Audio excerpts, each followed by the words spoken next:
Hello mga kadiskarte! Tara, ipapakita ko sa inyo kung paano namin gawin ang aming maha blanca. Isa ito sa mga ibinebenta namin sa palengke. Binibenta namin ito gamit ang aming food cart na nakapwesto mismo sa palengke. Excited na ba kayo? Tara, simulan na natin!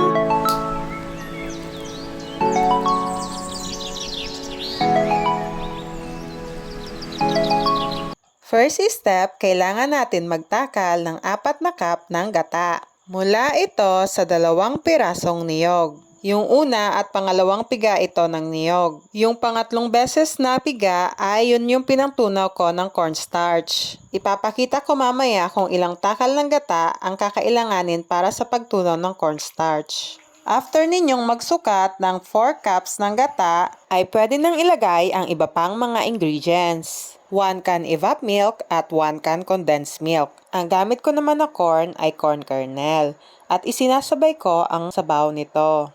Sa asukal naman, 1/4 na asukal na puti ang ginagamit ko.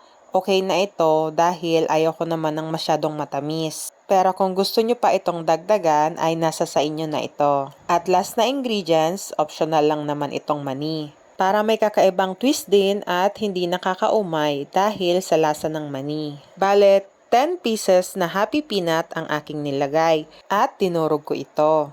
Masarap itong pang-enhance ng lasa ng ating maha blanca. Nasa sa inyo na rin kung gugustuhin nyo ito, pero para sa akin, ito ang pinakamabenta dahil sa mani.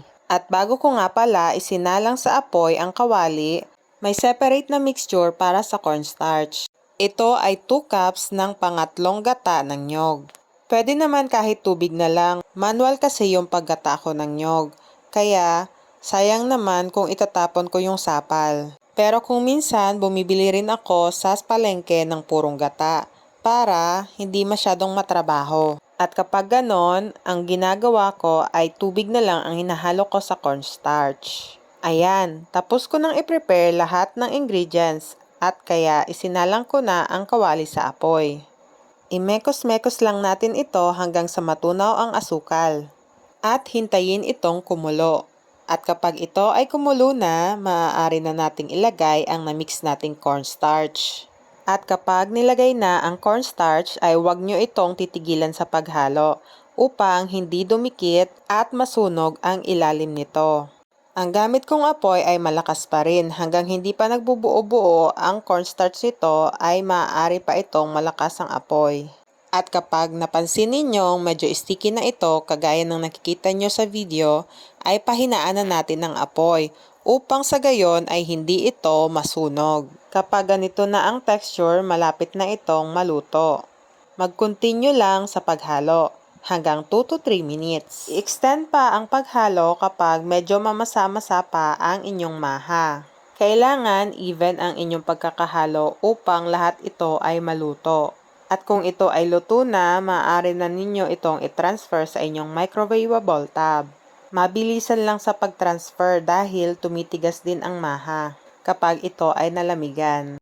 Mas maigi pa lang itimbang ito upang sa gayon ay even ang pagkakahati-hati ninyo ng maha upang walang lamangan.